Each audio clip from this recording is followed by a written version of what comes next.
Monsieur Happy Armand, bonjour.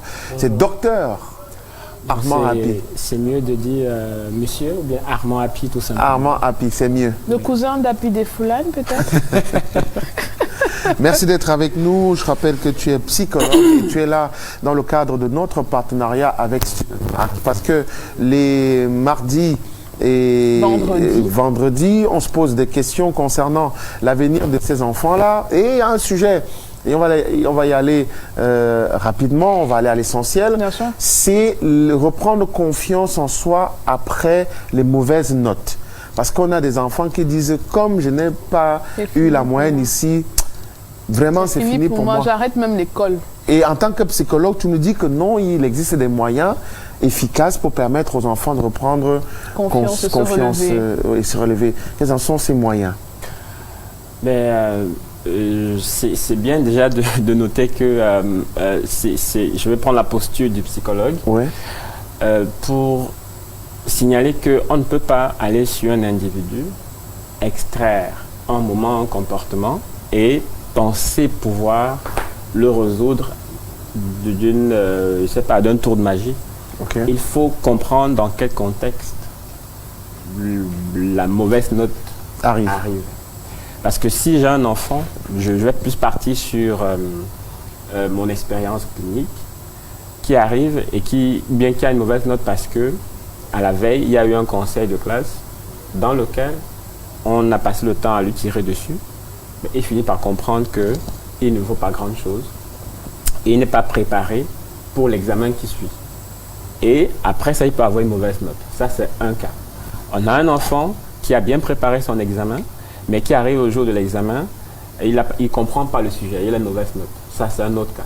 Ou alors un enfant qui se prépare bien, mais peut-être les parents sont en conflit, en discorde, et du coup, il n'est pas concentré.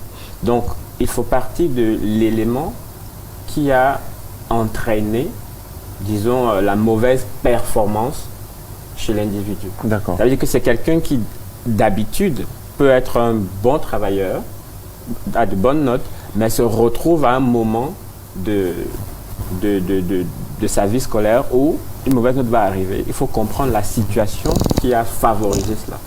Et la réaction va dépendre, effectivement, de ce qui pourrait être à l'origine. J'ai reçu une jeune fille une fois qui arrive. Elle a eu une mauvaise note pendant tout un trimestre, séquence et tout, parce que elle avait été victime, par exemple, d'agression sexuelle. Vous voyez, ça a perturbé l'ensemble du processus scolaire sur cette période scolaire, sur le trimestre. Donc, il faut travailler sur ce traumatisme vécu pour amener la personne à se relancer. Mais disons que il y a des enfants qui ont souvent des difficultés à se préparer. Ils se disent que c'est en travaillant longtemps qu'on arrive à de bons résultats. Et du coup, le stress de l'examen fait qu'ils n'arrivent plus à dormir, ils n'arrivent pas vraiment à mémoriser ce qu'ils ont appris. Et les enfants qui vous diront que lorsque je suis devant l'épreuve, c'est comme si j'ai oublié tout ce que j'ai appris. D'accord, mais s'il existe des habitudes à adopter pour... Très bien, tout à fait. Donc maintenant, ce qu'il faut faire, c'est déjà amener l'apprenant à réfléchir sur ses apprentissages. D'accord. Ça veut dire que j'ai révisé mon cours de géographie, bien de mathématiques aujourd'hui. Après, je me fais un feedback sur ce que je viens d'apprendre. L'idée n'est pas de mémoriser ce que le cours m'a donné, mais de comprendre ce qui est derrière. Ce qui fait que lorsque je verrai des questions, plus facilement j'aurai des réponses aux questions posées. Il faut avoir une bonne habitude de sommeil. Il faut que l'environnement de l'enfant soit un environnement protecteur, qui l'aide, pas un environnement... Et sain. Pardon? Protecteur et sain. Oui, bien sûr. Pas un environnement qui est critique, qui est juge, qui va vouloir agressif. Démontrer à l'enfant que tu ne vaux rien, tu ne peux rien faire et tout. Donc, on doit avoir un environnement qui protège. Et quand je parle d'environnement, je parle également du corps enseignant. Parce qu'il y a souvent des enseignants qui vont essayer de démontrer à l'enfant qu'il ne sait pas grand-chose, qui vont avoir des critiques assez dures. Donc, même quand les échecs arrivent, il faut déjà amener l'enfant à accepter ça. À accepter que oui, on a eu une mauvaise note et bien entendu à normaliser la situation.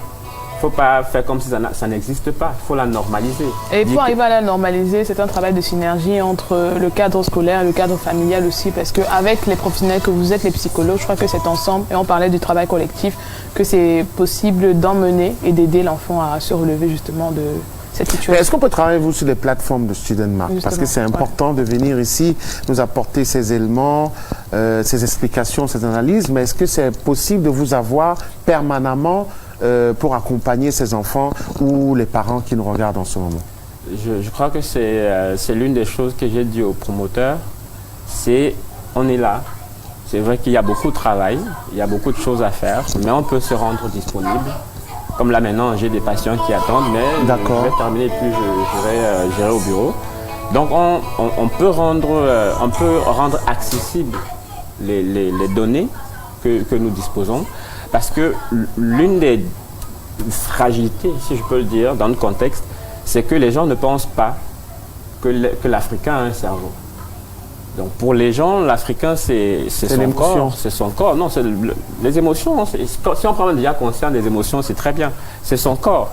Donc quand je parle de cerveau, c'est un mental qui peut être fragilisé à tout moment et qu'il faudrait protéger. D'accord. C'est-à-dire qu'il y a des gens qui vont donner à manger à un enfant, lui donner à boire, une bonne couverture et tout, mais qui vont ignorer qu'on peut protéger son cerveau et obtenir derrière les résultats que l'on souhaite. D'accord. Et ça peut être une mission qu'on peut porter et accompagner StudentMark là-dedans. Et ça, c'est très important pour l'avenir de nos enfants et pour l'avenir d'une année scolaire.